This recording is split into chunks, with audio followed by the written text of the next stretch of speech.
welcome back to Desert Smoke Reviews. This is Justin. Wyatt. And Monty. Tonight we're taking a look at the Flor Dominicana, the Airbender, in the 60 by 6. It's a big ass cigar. I know it's an Ecuadorian Habano wrapper.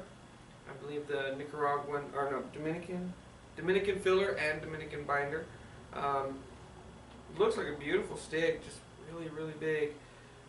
I got one little stretch mark, minor veins, seams are visible but done well. Nice firm pack, but not too firm. I think it'll perform exceptionally well. No issues. Off the wrapper, the aroma to me, I don't get a whole lot. Maybe just some, like a nice bit of barnyard, maybe some earth, but not a whole lot. And then off the foot I get almost like a sweet and spicy chocolate.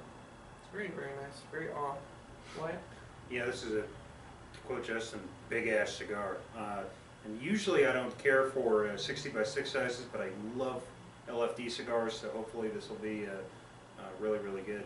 But yeah, even the second I pulled this out of the cellophane, I mean, just big smell of rich tobacco wafted up towards me, so it smells really, really good. You know, on the wrapper, to me, it's mostly just a pretty clear tobacco. There's not much else there, but on the foot, man, that's nice. It's more of, less of a spicy, but definitely a real sweet chocolate. You know, I mentioned a couple times the smell when you first open up like a bag of those chocolate morsels you use for baking. It smells just like that. But yeah, pretty firm pack. Kind of squishy in a couple areas, but really, really good looking stick. Mike? Yeah, huge stick. Mine's quite firm. Pretty good construction.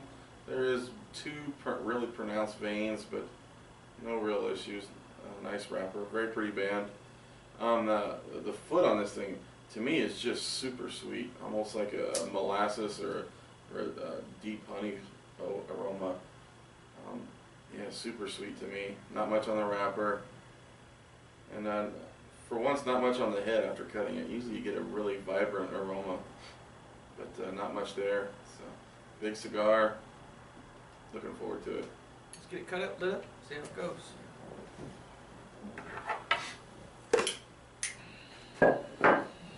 Ashtray might be handy.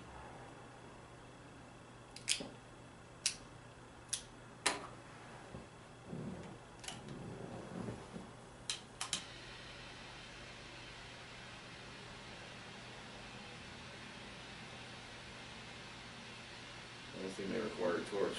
I'm not sure. That's what I was kind of thinking.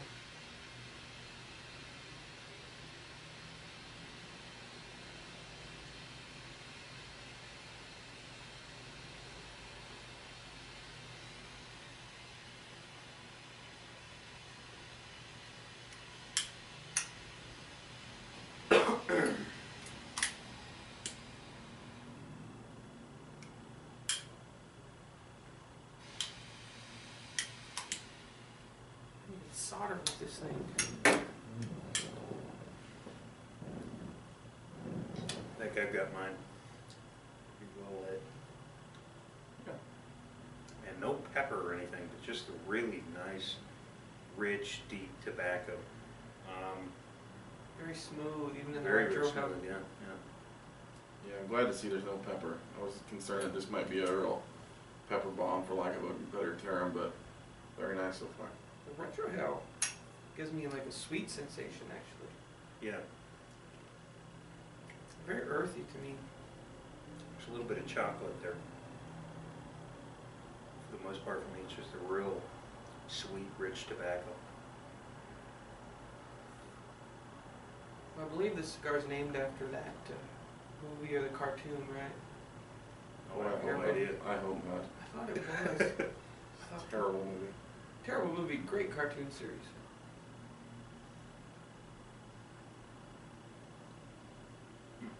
It's very smooth, earthy, sweet retro hell. Very nice stuff. Yeah, I gotta say, the finish doesn't last very long. No, I was just thinking that Yeah, it's it a goes real very short, clean. Yeah. short, clean finish.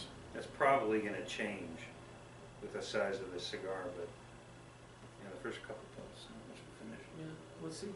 And let's get in the first third, see if we get any changes. Well, welcome back. We're about 10 minutes into this Flor Dominicana airbender. So far, very pleasant smoke for me. It's about a medium in body, about a mild to medium in strength. I mean, it's not kicking my butt too much. Still very smooth, even in the retro hail.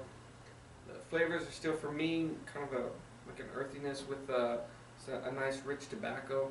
The finish is lasting a little bit longer, but not much. For me, it's like a rich tobacco and a bit of slight sweetness. The retro hail is still relatively sweet for me.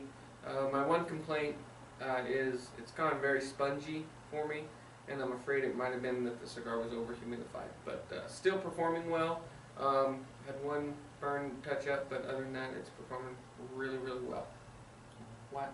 Yeah, no touch-ups for me so far, but yeah, I mean, construction overall has been really good. There's that sponginess, but you know, I don't see anything that looks like tunneling or anything. But yeah, I mean, overall, the finish isn't lasting very much longer for me. I still have that sweet tobacco and a little bit of chocolate, which is nice, but it just kind of goes clean real quick. And I've tried to cleanse my palate with coffee, and it's just not really working. But the retro hail is still just incredibly smooth. I mean, really smooth. There's a little bit of pepper that's kind of growing in the retro hail for me, but other than that, really no complaints so far. I just wish the finish would last a little bit longer. Mine too, super spongy. As far as the burn, I corrected it once. It was good for about a minute or two, and it's taken off and gotten wonky again. The ash is semi-flaky. It's very nice white ash. As the guys were saying, the finish is super short for me. I do get some nice sweetness to it, but nothing else that just jumps out at me. Good amount of smoke production, but like Justin was saying, I'm concerned that this cigar was just too humidified to start with, and it's been out of a humidor for at least 4 or 5 hours, and it's still pretty spongy. Well, let's get into the second, third, approach to midpoint, see if we get any changes. Well, welcome back. We're about halfway on this airbender, and so far it's performing decent. I had it start tunneling on me, but I corrected it, and it seems to be performing okay right now.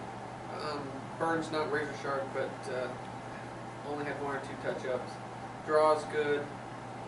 The body for me, it's more of like a mild to medium now, and the same in strength. It's not, the flavors have started to meld together, and it's kind of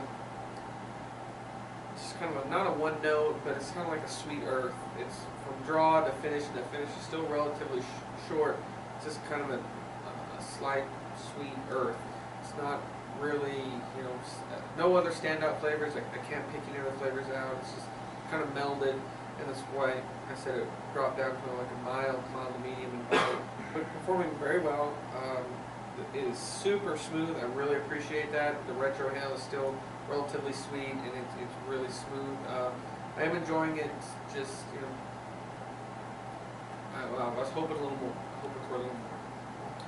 Yeah, the cigar's a little bit heavier for me, but I don't know. It might just be the size. Yeah, I mean, the finish still isn't lasting much longer, and the flavors haven't really changed. For me, it's still just a sweet tobacco and a little bit of chocolate. And they're nice flavors, but for a cigar with this size, I was expecting, you know, maybe a little more spice, maybe a little bit more richer tobacco, maybe. More in your face. Yeah, more in your face type of flavors, more real dominant flavors. But, you know, we're ending our day with this cigar, and it's, you know, for me, dang, this is a big cigar, and it pumps out the smoke, and it's a good cigar to end your day with. Not necessarily because it's really strong, but there's just so much. So yeah, I'm enjoying it, and it does make me want to see what a different size tastes like. You know, and mine seems to be smoking very fast. Every puff really burns a lot of tobacco. I keep having to correct the burn, and it burns good for a little while, and then it goes off kilter. To me, the finish has actually gotten a little longer for me personally. It's still more of a, you know, a really dark chocolate finish. It does linger a little longer. Other than that, nothing superlative, just real smooth, way smoother and lighter, more mild than I thought it would be. So I mean, would be perfectly fine to me at any time of the day. You know, the size is I think it could be intimidating, but it's a really smooth cigar, nothing real heavy. Let's get into the final third. Let's see if we get any changes. Welcome back. We're about the final third of this Airbender. Very nice cigar. It's still about a mild to medium in strength for me and in body. Flavors, no changes since the last update. It's still kind of to me, just a nice sweet earth. Nothing really else. Can't pick any other flavors out. It's just kind of them molded together. Finish is still relatively short. In this final third, the burn's been much better. Draw is still good. No real construction complaints. I did have the tunneling for a very short period of time and a few touch-ups, but overall performed really well. Even though I do think these are over humidified, but you know, might be just me. I can see myself smoking this. Again, we are at the end of the evening. I think it's fine for that. I think it's also fine for any time of the day. It's a little, this size is a little big for the golf course. I wouldn't take a 60 ring gauge on the golf course, but maybe one of the smaller ones. It's a decent cigar, very pleasant. I would like to try it again in some of the smaller ring gauges. Like I've said many times, these big 60 ring gauges are just a little too overpowering and maybe even a little bit intimidating for me. But overall, very nice stick. If I was going to rate it, I'd give it a 7.5. I did enjoy it. I think some of the issues I had was just the fact that it's a little over humidified. Flavors were good, weren't really in your face, weren't very potent, but still very pleasant. I was a little less than impressed with this cigar. I mean, usually with La Flor Dominicanas that I've had, at least, I had the Double Ligero, I think, which was a Maduro, and you know, of course, it was a smaller ring gauge. And I really enjoyed that one. And this one is also very good, but you know, I don't know, with as big as it was and as much was going on here, there just wasn't that much taste. The finish for me didn't really ever last long. It went, you know, clean really quick. Mostly throughout the cigar, I just got that sweet tobacco. And there's a little bit of chocolate that was kind of fleeting, but the smoke was, though, very smooth, especially through the retrohale. You know, and I really have to commend the cigar on that. I go a little bit lower. I'd give it a 7. I like the construction on this cigar. Like Justin was saying, they might have been a little over humidified, but you know, I never had any real construction issues. Again, though, I would try a different size other than this because, you know, that word intimidating definitely does come to mind. And it was a little bit heavier for me, but I think it was more because, you know, it's just a big cigar and there was a lot to it. So, yeah, I don't know exactly when you would want to smoke a cigar this size. I would say at the end of your day, when you've got a lot of time that you're willing to devote to this cigar. Yeah, I mean, well, Flor Dominicana doesn't make bad cigars. This isn't a bad cigar, but it's not something I would keep as part of my regular rotation of cigars. You know, we've all talked a lot about the over-humidification issue of the cigar, and I do think it's real. That said, I just don't know that it would be a great cigar even if the humidification was better. I think it's a good cigar. I think it had the potential to be a lot more. You know, it's a big cigar, a lot of tobacco in it, but super short finish. To me, too short for a cigar of this size, what I would have thought coming from La Flor Dominicana. I'm going to go 7. You know, there was some burn issues, which are a little annoying, and then just super short finish, not a whole lot of complexity at all in the flavors. To me, it's a very mild cigar, or at least mine was, but just a straight 7 for me. Yeah, well, in conclusion, if you like our videos, please give us a thumbs up and subscribe. We greatly appreciate it. Until next time, smoke them if you got them.